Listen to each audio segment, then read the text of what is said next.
The room went silent for a fraction of a second that felt like eternity. My mother's hand froze mid-air, holding a glass of wine, her eyes darting between me and Lily, my new wife's daughter. Lily, barely 16 but armed with a scowl far older than her years, didn't flinch. "Why is he even here?" she said, loud enough for everyone to hear. Her words hung in the air like smoke, acrid and suffocating. I felt my face heat up, blood hammering in my ears. I forced a smile, the kind that didn't reach my eyes. "Excuse me." My voice was calm, but the tremor betrayed me. Lily shrugged, tossing her long, dark hair over her shoulder. "I mean, you're just some guy she married for attention, right? Mom deserves better than someone who doesn't even know her coffee order." She grinned, smug and cruel, as if she had just delivered the verdict of the century. The laughter that followed, some nervous, some uneasy, felt like knives twisting inside my chest. I could see my mother's hurt, my father's silent fury, my sister clutching her wine glass like it was a shield. But Lily didn't care. She had the power in that moment, and she wielded it like a weapon.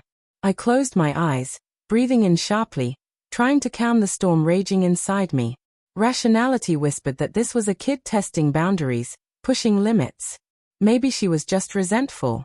Maybe she had no idea how cruel her words were. But another voice, deeper, darker, nagged at me. Something wasn't right. This wasn't just a teenager being rude. There was a sharpness in her eyes, a knowledge I couldn't yet place. When the dinner ended, I found myself alone in the kitchen with Lily. The air smelled of roasted chicken and melted butter, warm yet suffocating, like the tension itself had weight. I leaned against the counter, trying to ground myself. "Lily, that was uncalled for," I said slowly, carefully. She looked up, eyes flickering with something unreadable. "Uncalled for," she echoed. "I was just saying the truth." Her tone was sharp, defensive, but there was a tremor beneath it, a shadow of something fragile, almost human. "Truth?" I whispered, my voice cracking slightly. "You don't even know me. You don't know my life, my intentions." She laughed, a short, bitter sound. "I know enough. Mom told me everything." My stomach dropped. Everything? My mind raced, trying to parse the meaning behind her words. "What do you mean by that?" Lily shrugged, her defiance faltering for a fraction of a second. She said, You're not like you pretend. That you." She stopped, biting her lip. Then, softer, "You're hiding something." A chill ran down my spine. Something in the pit of my gut told me she wasn't just lashing out because of typical teenage resentment. She knew something. But what? Later that night, after Lily had gone to her room, I found my wife, Clara, sitting in the living room with a glass of wine. She looked at me, her eyes tired, guarded. "We need to talk," she said quietly. I sat across from her, sensing the tension tighten like a noose. "About what?" I asked, though I already feared the answer. Clara's hands trembled slightly as she swirled her wine. "Lily, she's been telling me things. Things about you." I felt my chest constrict. "What things?" She hesitated, biting her lip. I didn't want to believe her, but she's right. "You've been hiding something.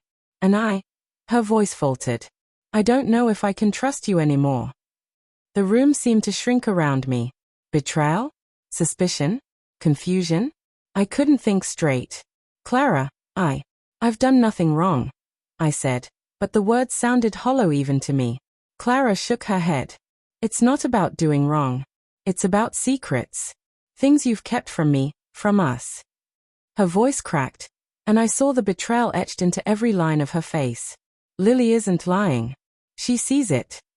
I wanted to scream, to pull the world apart and make it bend back to me. "What secrets? Tell me." My voice rose, trembling with desperation and fear.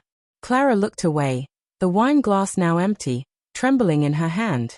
"You tell me," she said finally, her words sharp as shattered glass. The days that followed were a slow-burning torment. Lily's insults echoed in my mind. Clara's cold, questioning stares haunted me. Every text I sent was overanalyzed, every smile misinterpreted. I began to notice the tiny signs. Clara's lingering phone calls, Lily's furtive glances, whispers in corners.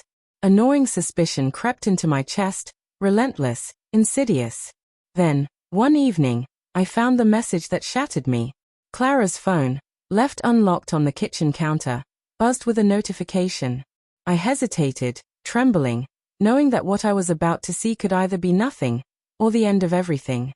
The text was from someone named Mark. Brief, innocuous, yet devastating. Can you meet tonight? We need to talk. I can't keep hiding this. My hands went cold.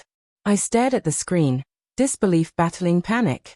Clara walked in just then, catching my expression. Her eyes widened, panic flashing across her face. I can explain, she stammered, but her words were weak, unconvincing. Explain what, Clara? My voice was low, tight, every syllable a whip of rage and pain. Explain why your daughter knows something I don't. Why your texts. Why you're hiding something from me. Tears welled in her eyes, a mixture of guilt and fear. I didn't mean for this to happen. I didn't know how to tell you. Tell me what? I shouted, the kitchen echoing with my fury. That you've been cheating? That you've been lying to me, to your daughter, to everyone. She didn't answer. Instead, she sank into the chair, head in her hands, and I saw it, raw, undeniable truth written in her posture. Betrayal. For a long, heavy moment, we just stared at each other. The silence screamed, thick with shattered trust, heartbreak, and anger. I wanted to run, to flee from the ruin of my life, but I stayed, rooted in horror, trying to process the tidal wave of betrayal crashing over me. Lily's words replayed in my mind. I know enough. Mom told me everything. I realized then that the scorn I had felt from her wasn't just teenage rebellion. It was a warning, a reflection of the fractured truth hidden beneath the surface of our family. I didn't know if forgiveness was possible. I didn't know if love could survive this. But I knew one thing. The life I had built, the trust one had nurtured, had been irreversibly broken. And nothing, no explanation, no tears, no whispered apologies, could put it back together again. The house felt suffocating, the walls closing in with the weight of betrayal. I left the kitchen, my hands shaking, the air thick with unspoken truths. Behind me, Clara's sobs were quiet but relentless, a haunting soundtrack to the collapse of everything I had believed. And in the silence, one thought burned brighter than the pain, sharper than the anger. Some betrayals are not about the person who lies. They are about the moment you realize you no longer recognize the life you were living.